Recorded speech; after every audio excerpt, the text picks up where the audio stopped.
Bismillahirrahmanirrahim. Assalamualaikum warahmatullahi wabarakatuh.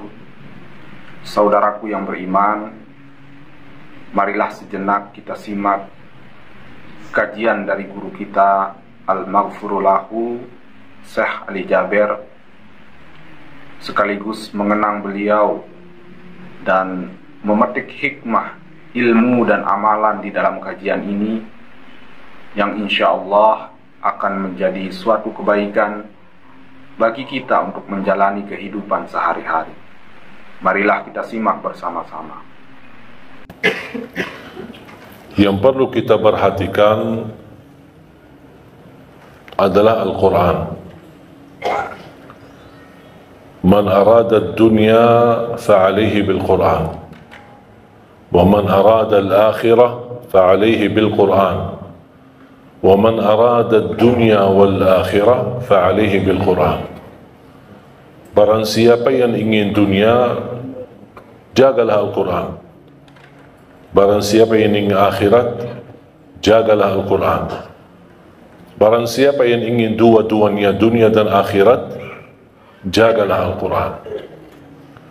Cukup kemuliaan Al-Quran itu merupakan keberkahan bagi kita, bahkan kita termasuk orang yang mulia di sisi Allah Subhanahu wa taala. Sebagaimana bersabda Rasulullah sallallahu alaihi wasallam, khairukum man ta'allama al-Qur'ana wa 'allama. Sebaik-baik antara kamu yang mempelajari Al-Quran dan mengajarnya. Kalau anda ingin menjadi orang yang sebaik-baik yang disebut oleh Rasulullah SAW, sebaik-baik manusia, sebaik-baik antara kalian, jagalah Al-Quran. Bahkan ayat yang pertama yang Allah turunkan kepada Nabi Muhammad SAW, Iqra bismi rabbika alladhi khalaq. Bacalah. Apa yang dibaca? Buku? Bukan. Al-Quran. Dan tidak ada kitab manapun yang kita bacanya dan kita mendapatkan setiap satu huruf 10 kebaikan selain Al-Quran. Hadis pun tidak dapat 10 kebaikan di dalam setiap satu huruf kita baca. Innamal a'malu binniyat. Tidak ada sebutan setiap satu huruf innamal a'malu binniyat kita dapat 10 kebaikan. Hadis Nabawi, hadis Qudsi, kitab apa saja tidak bisa mendapatkan selain Al-Quran. Sebagaimana bersabda Rasulullah SAW, man qara harfan min kitabillah, barang siapa yang membaca satu huruf dari kitabullah akan mendapatkan satu kebaikan, dan satu kebaikan dilipatkan menjadi 10 kali lipat. Bismillahirrahmanirrahim 19 huruf dari segi ucapan, tapi tertulis pahala 190. Salah satu yang menjaminkan keberkahan rutin membaca suratul Baqarah. Dan ini menurut saya termasuk salah satu sunnah yang cukup kehilangan di tengah umat. Jarang sekali ada orang yang bisa istiqamah membaca suratul Baqarah. Padahal kalau kita baca suratul Baqarah secara rutin dan bacaan kita standar, cukup lancar, saya tidak terlalu lancar tapi cukup lancar, standar, insya Allah 1 jam kita tuntas selesai suratul Baqarah. Tapi sering kita membaca tapi kita merasa kepanjangan. Memang suratul Baqarah surah yang paling panjang dalam Al-Quran, tapi kenapa kita bisa merasa kepanjangan? Karena ketika kita membaca suka melihat halaman belakang, makanya tidak baca-baca. Itu yang membuat agak keberatan. Kita sudah semangat memulai, kita ingin meraih pahala yang begitu besar. A'udzubillahi minasyaitonirrajim. Bismillahirrahmanirrahim. Alif lam mim. Dzalikal kitabu la raiba fihi hudan lil muttaqin. Alladzina yu'minuna bil ghaibi wa yuqimuna as-salata wa mimma razaqnahum yunfiqun. Kita semangat membaca sambil kita melihat, oh ya kapan habisnya? Makanya itu yang membuat kita banyak malas membaca Al-Quran, karena kita ingin mengejar habisnya. Seharusnya jangan difikirkan kapan habisnya, tapi kapan mulainya. Sejauh apapun jaraknya, kalau kita tidak berlangkah tidak bakal sampai. Dan sedekat apapun Sedekat apapun, kalau kita tidak berlangkah sama sekali, tidak bakal sampai. Tapi sejauh apapun langkah kita, jarak kita, tapi kalau kita berlangkah walaupun satu, insya Allah bakal sampai. Begitu juga Al-Quran. Makanya kalau kita baca, saya nasihatkan, jangan coba-coba buka halaman belakang. Jangan coba-coba pindahkan halamannya, kecuali kalau sudah selesai halaman tersebut baru pindah. Tapi jangan hanya sebatas mau melihat, jangan. Karena itu usaha dari syaitan. Syaitan mengajak kita lihat. Buat apa lihat? Ya lihat kan mau tahu targetmu baca berapa. Oh gitu ya. Begitu kita baca, oh lumayan banyak. Datang syaitan di situ membuat kita berat. Padahal kita semangat. Tapi sifat manusia ingin menuntaskan sesuatu dengan cepat. Tidak mau lambat-lambat. Apalagi kita orang Indonesia, paling suka mudah, enak, mudah diamalkan, mudah dihafal, dan cepat diamalkan, dan insya Allah masuk surga. Itu prinsip orang Indonesia. Dan saya sudah hafal prinsip orang Indonesia. Makanya saya bikin buku 20 amalan ringan, tapi pahalanya sangat menakjubkan. Dan ini tidak laku di Arab, laku di Indonesia. Karena sudah tahu karakter orang Indonesia tidak suka yang ribet, tidak suka yang susah. Mau yang mudah diingat, mudah dihafal, mudah diamalkan dan masuk surga. Itu kita. Makanya saya selalu mengambil cara-cara yang mudah untuk bisa kita amalkan. Di antaranya rutin kita membaca suratul Baqarah. Kalau tidak bisa diselesaikan dalam satu hari, tidak apa-apa. Boleh diteruskan, berkelanjutan.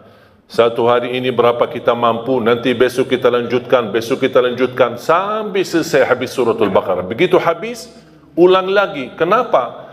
Karena Rasulullah sallallahu alaihi wasallam bersabda di hadis yang sahih, "Alaikum bi suratil Baqarah, fa inna akhdaha barakah wa tarkuha hasrah wa la tastati'uha al-batala." Ambillah suratul Baqarah, karena sesungguhnya barang siapa yang membawa suratul Baqarah, dia telah membawa keberkahan. Wallahi terjamin berkah dalam segala hal. Ibadah berkah, rizki berkah, rumah tangga kita berkah, kemanapun kita pergi membawa keberkahan karena dahsyatnya suratul Baqarah.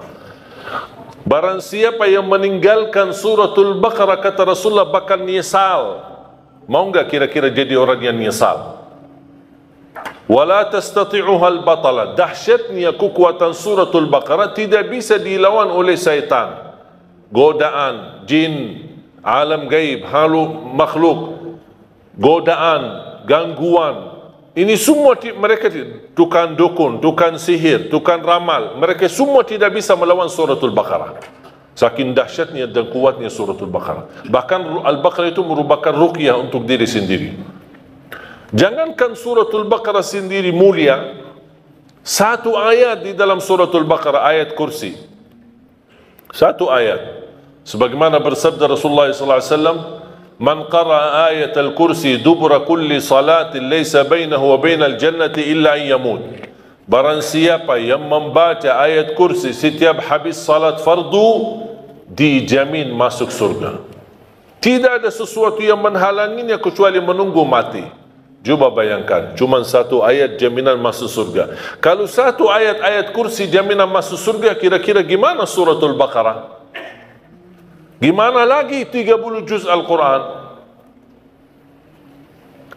Makanya saya sering mengingatkan jamaah, apapun kesibukanmu, buru-buru, ada meeting, ada janji, tidak bisa bertahan lama di musalla atau di masjid, paling tidak habis istighfar, Allahumma antas salam wa minkas salam, sampai selesai, baca langsung ayat kursi. Baca langsung ayat kursi. Habis itu silahkan bobar, bebas. Terus zikir-zikir habis salat gimana? Tak apa-apa, sambil jalan. Subhanallah, subhanallah, subhanallah. Naik motor, jalan kaki, naik mobil, sambil jalan. Alhamdulillah, alhamdulillah, alhamdulillah, Allahu Akbar, Allahu Akbar. Tapi jalan sampai tertinggal ayat kursi habis salat. Jaminan masuk surga. Masa tak mau masuk surga cuma karena baca ayat kursi? Man qara ayat al-kursi dubura kulli salatin. Barang siapa yang membaca ayat kursi setiap habis salat, dijamin masuk surga. Tidak ada sesuatu yang mampu menghalanginya kecuali menunggu mati. Man qara ayat al-kursi 'inda an-naum kana lahu min Allah hafiz wa la yaqrabu syaitan. Barang siapa yang membaca ayat al-kursi ketika mau tidur, akan dia termasuk dalam dijaga oleh Allah, dalam lindungan Allah, dan tidak akan didekati oleh syaitan. Jangan digoda, tidak didekati oleh syaitan. Ini berkatnya surat ayat-ayat kursi. Jamaah sekalian dimuliakan Allah Subhanahu wa taala. Banyak keberkahan dalam Al-Quran, banyak anugerah, banyak kenikmatan. Salah satu amalan sederhana, tapi Rasulullah SAW tidak pernah tinggalkan. Sampai di saat sakratul maut, Rasulullah SAW masih mengamalkan. Walaupun secara fisik, karena menghadapi sakratul maut, Rasul tidak mampu mengangkat tangannya, dibantu oleh Siti Aisyah radhiyallahu anha mengangkat tangan Rasulullah SAW. Baca 3 qul di saat mau tidur. Dalam kondisi duduk, menghadapi kiblat, tidak menghadapi kiblat, dan kita baca. Mulai caranya seperti Rasulullah SAW, mengangkat tangannya seperti mau berdoa, tapi rapat tangan, kemudian dekati dengan mulut. Seperti ini. Dibacakan dalamnya 3 qul. Qul huwallahu ahad, al-falaq, an-nas. Selesai, tiup 3 kali. Tiup ya, bukan meludak ya. Tiup 3 kali. Baru usap badan. Dari kepala sampai ujung kaki. Dari depan dan belakang. Kalau belakang sesuai kemampuan. Jangan maksa-maksa. Ya, sesuai kemampuan. Kemudian habis selesai, diulang lagi. Seperti ini. Baca qul huwallahu ahad, al-falaq, an-nas. Kemudian tiup 3 kali. Kemudian usap badan dari kepala sampai ujung kaki. Sambil 3 kali. Seperti ini. Qul huwallahu ahad, al-falaq, an-nas. Kemudian tiup 3 kali. Kemudian usap badan. Ini amalan tidak pernah Rasul tinggalkan. Sampai di sakratul maut, sudah menghadapi kematian, datangnya malaikatul maut, Rasul sudah secara fisik tidak mampu angkat tangan. Saking begitu berat sakratul maut. Siti Aisyah yang temenin, Siti Aisyah mengangkat tangannya, Siti Aisyah yang mendekati tangan Rasulullah SAW dekat mulutnya Siti Aisyah. Siti Aisyah bacakan, kemudian tiup Siti Aisyah di tangan Rasulullah SAW, kemudian dia menggerakkan tangan Rasulullah SAW untuk usap badan Rasul sendiri.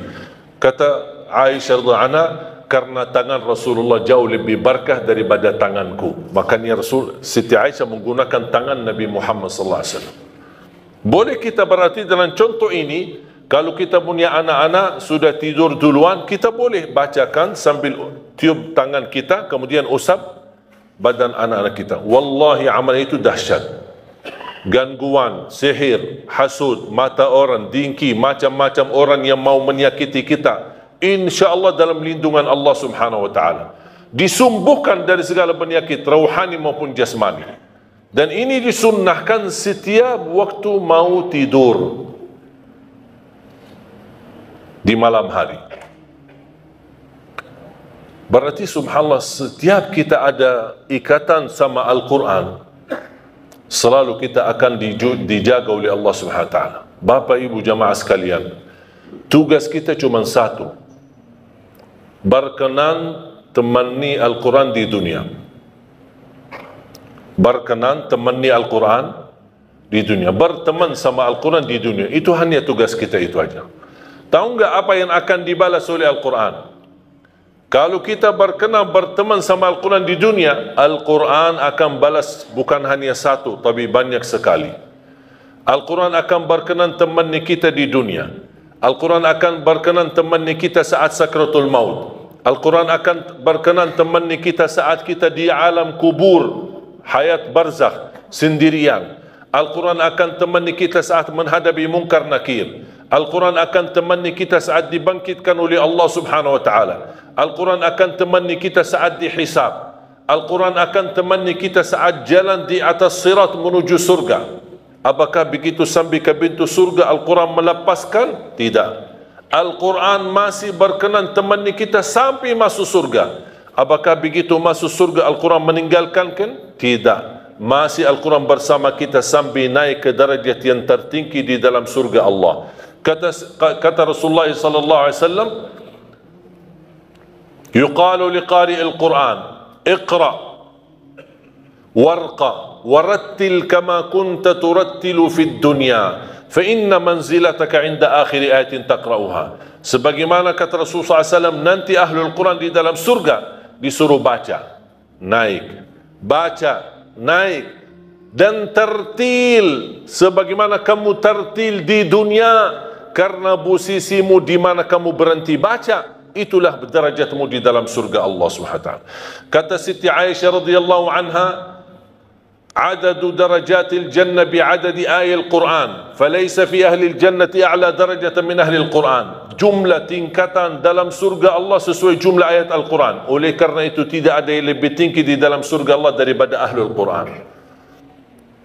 Coba bayangkan, tidak ada sesuatu amalan yang bisa menemani kita di dunia sampai akhirat, bahkan sampai menuju surga selain Al-Quran. Banyak amalan yang lain, sedekah, puasa, salat, ada manfaatnya. Tapi yang berteman kita, menemani kita, bersama kita sampai ke surga, bahkan di dalam surga, masih membawa kita naik ke derajat yang tertinggi, itu Quran. Makanya fantas kita memberikan perhatian sama Al-Quran. Yang aku heran, banyak orang Muslim tapi tidak mampu khatam Al-Quran. Bertahun-tahun berlalu tapi tidak khatam Al-Quran sama sekali. Saya kaget ketika saya diundang di salah satu acara syukuran. Kenapa acara syukuran? Karena ada seorang anak yang sudah khatam Al-Quran. Dan begitu saya hadir, saya fikir kalau bahasa khatam Al-Quran di kota kita di Madinah, saya ingat waktu kita di Madinah, kalau kita bilang khatam Al-Quran berarti sudah hafal. Jadi saya diundang acara syukuran, katanya ini anak saya khatam Quran. Subhanallah, Masya Allah. Begitu saya mau tes, kayaknya Ustaz salah faham. Ini kenapa? Oh, kami biasa ada budaya kalau kita khatam satu kali seumur hidup bikin acara syukuran. Oh, seumur hidup bikin acara syukuran. Masya Allah. Bukan Masya Allah, na'udzubillah. Kau berarti diajarkan, ditanamkan kepada anak kita cukup seumur hidup satu kali khatam Al-Quran. Padahal Rasulullah SAW mengajarkan kita minimal setiap bulan satu kali.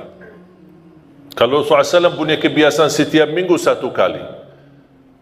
Ada sebagian sahabat 3 malam satu kali. Uthman bin Affan setiap malam satu kali. Saya punya guru pagi hari 10 juz sampai siang hari baca. 10 juz yang sudah dibaca di pagi hari, dia dipakai di dalam salat tahajudnya malam hari. Besoknya 10 juz yang kedua dibaca di pagi dan siang hari. Malamnya dipakai untuk salat tahajudnya.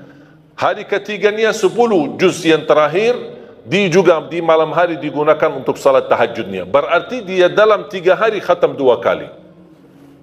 Dalam baca siang hari dan juga salat tahajud malam hari. Subhanallah, begitu indah kajian yang disampaikan oleh guru kita Al-Maghfur lahu Syekh Ali Jaber. Semoga Allah memberikan kita kemudahan dalam setiap langkah mengerjakan kebaikan. Amin amin ya rabbal alamin.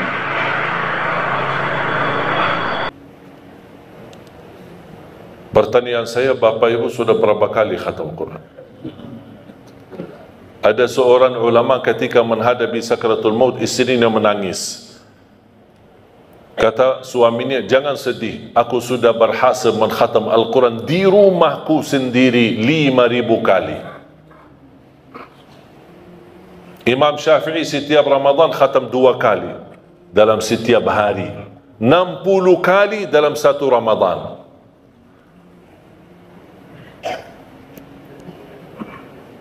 Kira-kira ada target enggak kita khatam Al-Quran? Banyak orang beralasan, saya sebenarnya ingin khatam Al-Quran, tapi saya tidak faham. Dan katanya kalau tidak faham, mendingan tidak usah baca daripada salah. Itu bisikan syaitan, bukan bisikan kiai. Ini syaitan yang berkata itu. Membaca Al-Quran sampai khatam, walaupun tidak faham sama sekali, boleh. Membaca Al-Quran walaupun tidak baca terjemahannya sama sekali, saya jawab, Boleh. Membaca Al-Quran walaupun tidak menhayati isinya sama sekali, saya jawab, boleh.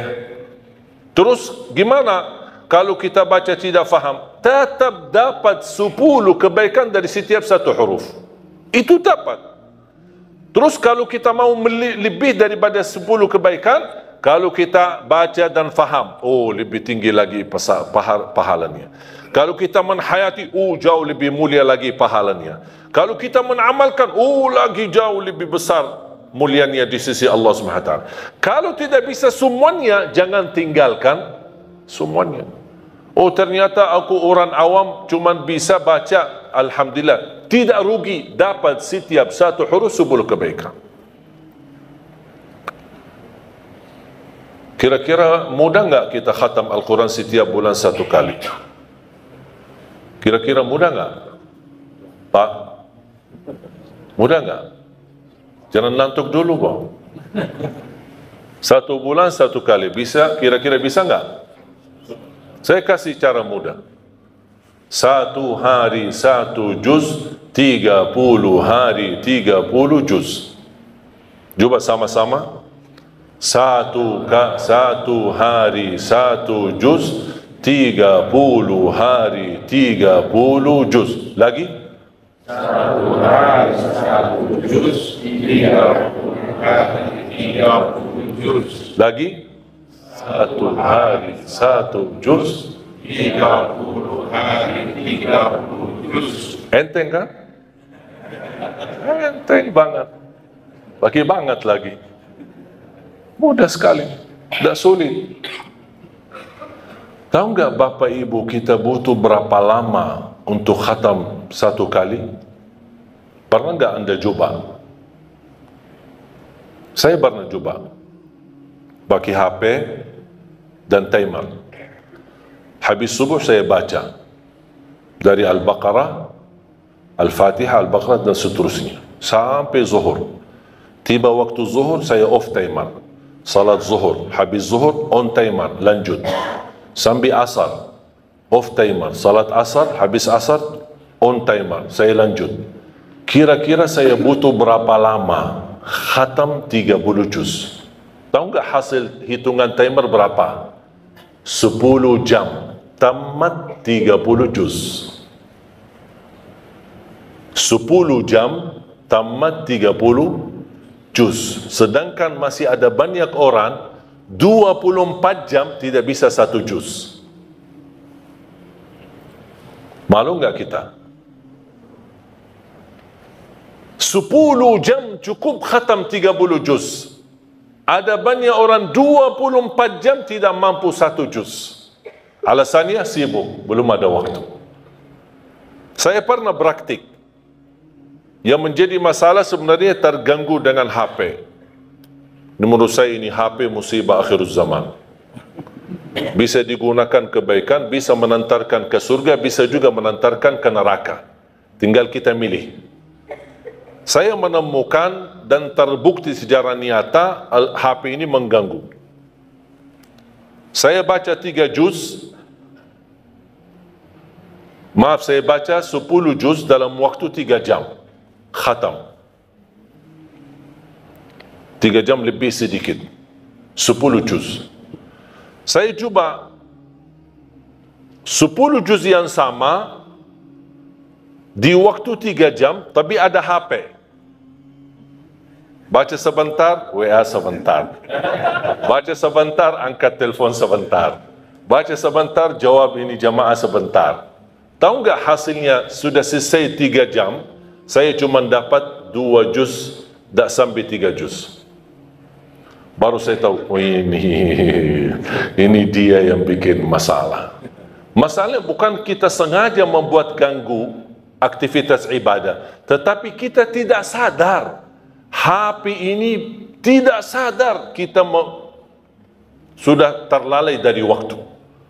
Begitu megang HP, pertama yang bangun tidur, pertama yang dilihat HP. Begitu mau tidur, terakhir yang dilihat HP. Kemana-mana bawa pergi, bawa HP. Masuk WC, bawa HP. Cuba kalau kehilangan HP-nya, oh stresnya luar biasa. Tapi kalau kehilangan istrinya biasa-biasa.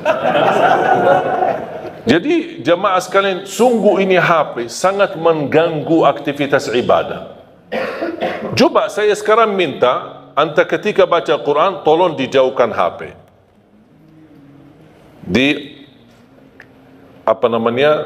Off atau di silent, atau bisa di off-kan atau dimatikan. Kalau bisa dikuburkan sekalian. Ya, biar ada. Coba, antum coba sendiri. Wallahi bakal berhasil khatam Al-Quran dengan mudah. Jangan ada gangguan. Coba lihat. Allah sudah menjanjikan di dalam suratul Qamar ayat 17 dan diulangi beberapa kali di dalam suratul Qamar. Walaqad yassarnal Qur'ana lidzikri fahal min muddakir. Kami telah memudahkan Al-Quran untuk dipelajari. Siapa yang mau? Dan saya selalu berkata sama jamaah, bukan jamaah tidak bisa, tapi belum mau. Karena Allah berkata, siapa yang mau, bukan siapa yang bisa. Berarti kalau mau, pasti bisa. Kalau mau, pasti dapat janji Allah, kemudahan. Kami telah memudahkan Al-Quran untuk dipelajari. Jangankan dipelajari, bahkan bisa hafal, bahkan bisa insyaAllah menjadi ahli Quran dunia dan akhirat. Ada seorang beserta di acara Hafiz Indonesia. Bapak Ibu suka nonton acara Hafiz Indonesia? Ada salah satu beserta namanya Kaila. Ingat gak Kaila? Ada Kaila sama Aila. Tahu gak Kaila itu bagaimana? Fisiknya apa? Orang buta. Saya pernah tanya sama dia, Kaila setiap hari berapa juz baca? 5 sampai 7 juz setiap hari. Dia buta. Saya langsung berkata, Kaila ini kan cukup berat dan cukup banyak. Kamu kan cukup ada alasan yang kuat di hadapan Allah. Bilang aja sama Allah, mohon maaf ya Allah, saya orang buta, tidak bisa baca Quran. Itu kan alasan, pasti Allah terima alasanmu. Apa kata beliau? Coba, seorang anak usia 8 tahun, coba jawabannya seperti apa? Dia berkata, saya malu sama Allah menjadikan buta saya alasan tidak baca Quran. Kira-kira alasan kita apa? Apa yang kita mau bilang sama Allah? Wallahi jamaah sekalian, kalau anda ingin kekayaan, kenikmatan, kebahagiaan, kelancaran, kemudahan, makmurnya rumah tangga, anak salih salihah dan keberkahannya luar, wallahi Al-Quran. Kuncinya Al-Quran. Jagalah Al-Quran, perhatikan Al-Quran.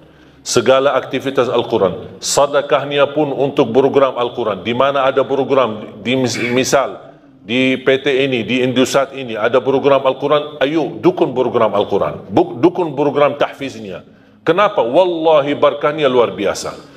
Dan segala aktivitas program Al-Quran di sini atau dimanapun yang anda dukun, yang anda sedekahin, yang anda nafkahin, yang anda bina dan pimpin, insyaAllah keberkahannya menalir sampai hari kiamat. Walaupun kita meninggal dunia, selama program ini masih jalan, anak-anak masih ngaji, Allah berikan pahalanya sampai hari kiamat. Coba bayangkan karunia Allah subhanahu wa ta'ala. Makanya saya selalu berkata, kalau anda tidak berhasil menjadi penghafal Al-Quran, jangan gagalkan anakmu. Kalau itu pun tidak berhasil, jangan gagalkan hartamu membina program Al-Quran. Supaya apa? Supaya hari kiamat kita datang, dari segi harta kita berkata, ya Allah, mohon maaf saya tidak bisa menjadi penghafal Al-Quran, saya tidak bisa jadikan anakku penghafal Al-Quran, tapi hartaku jadi saksi baik untuk Al-Quran. Mudah-mudahan kita bergabung bersama Ahlul Quran di akhirat. Amin. Makanya jamaah sekalian, tidak ada yang rugi sama Al-Quran. Saya titip terakhir amalan mudah untuk khatam Al-Quran. Tadi sudah saya kasih langkah pertama, 1 hari 1 juz, 30 hari 30 juz. Kira-kira mau nggak ya lebih mudah? Hah? Boleh? Ya, kalau orang Indonesia ditawarkan, pasti mau. Selama masih ada yang lebih mudah, boleh. Saya kasih yang lebih mudah. Setiap waktu salat, Kan anda salat 5 waktu kan? Setiap waktu salat baca 4 halaman. 4 halaman saja. 4 halaman berarti berapa lembar? 2. 4 halaman subuh, 4 halaman zuhur, 4 halaman asar, 4 halaman maghrib, 4 halaman isya. 4 halaman kali 5 berapa? 20. Quran seperti Quran Madinah atau seperti Quran Syamil, dan sudah banyak di Indonesia yang sama, bentuknya sama seperti yang di Arab, itu sudah diratakan setiap satu juz 20 halaman. Berarti kalau setiap salat 4 halaman anda sudah khatam, habis isya sudah khatam 1 juz. Jadi membaca 1 juz tidak harus sekaligus, bisa dibagi-bagi. Kira-kira cocok? Siap? Atau masih berat 4 halaman? Hah? Kira-kira masih mau lebih mudah lagi? Masih? Agak masih. Mau kan? Saya kasih lebih mudah lagi. 2 halaman sebelum salat, 2 halaman sesudah salat. Cocok? Apa 2 halaman datang? Biasa saya tahu orang Indonesia, apalagi kalau hari kerja kan suka datang lebih awal. Ada yang suka, udah daripada nongkrong di luar tidak jelas apa, ambil air wudu, datang tahiyatul masjid, duduk sebelum sambil menunggu azan 10 menit 15 menit sudah selesai 2 halaman. Begitu habis salat sebelum bubar 2 halaman. Asal jangan bawa HP.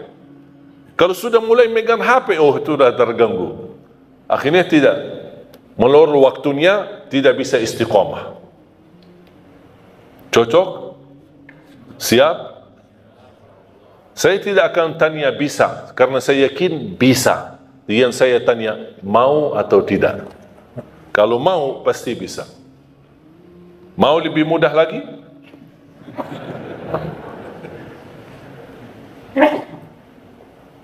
Cara yang terakhir saya kasih 2 halaman sebelum salat, 2 halaman sesudah salat. Itu termasuk cara yang termudah bagi orang yang paling malas. Kalau itu sudah tidak bisa, saya angkat tangan. Inna lillahi wa inna ilaihi raji'un. Udah, itu disalatin aja. Kalau seperti ini disalatin, sudah habis. Jamaah sekalian yang dimuliakan Allah Subhanahu wa taala. Saya harap paling tidak mulai harimu baca Quran, tutupi harimu baca Quran. Paling tidak. Wallahi di antaranya antum lihat keberkahannya luar biasa. Sebelum beraktivitas, begitu bangun pagi hari, sebelum pergi ke kerja baca. Saya diajarkan sama guru saya, setiap masuk masjid atau musalla, dimanapun, dalam perjalanan, musafir, dimanapun saya berada, lihat di mana ada Quran, saya ambil Quran, saya baca walaupun 1 ayat. Saya tanya, kenapa wahai guru? Kata beliau, supaya berbanyak saksi di bumi. Berbanyak saksi di bumi. Semua Quran yang ada dimanapun, di masjid, di musalla, saya lagi dalam perjalanan, apalagi kemarin musafir, perjalanan safari dakwah, setiap mampir ke musalla masjid, ambil berapa Quran, depan, belakang, terus masjid lain, musalla yang lain. Kenapa? Untuk berbanyak saksi, walaupun 1 ayat. Dan lihat bagaimana semakin baik hubungan kita sama Al-Quran, semakin banyak kemudahan yang Allah berikan. Terutama suratul Baqarah. Bahkan kalau bisa rutinkan bacaan suratul Baqarah dalam rumahmu. Karena Rasulullah SAW menjaminkan rumah yang dibacakan dalamnya suratul Baqarah tidak akan didekati oleh syaitan. Bahkan syaitan bakal kabur, lari dari rumah yang ada yang dibacakan suratul Baqarah.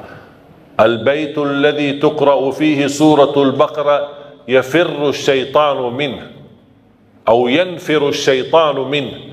Rumah yang di dalamnya dibacakan suratul Baqarah, syaitan bakal kabur. Apapun masalah dalam rumah tangga, yakini karena banyak syaitan. Bagaimana bisa mengganti syaitan dihadiri oleh malaikat, syaitan diusir dan malaikat yang hadir, baca suratul Baqarah dalam rumah kita. Itu dirutinkan. Dan suratul Baqarah sendiri akan menjadi naungan nanti di hari kiamat. Suratul Baqarah menjadi naungan. Allah jadikan awan di hari kiamat untuk melindungi semua orang-orang yang mencintai Suratul Baqarah di dunia. Sungguh Al-Baqarah luar biasa.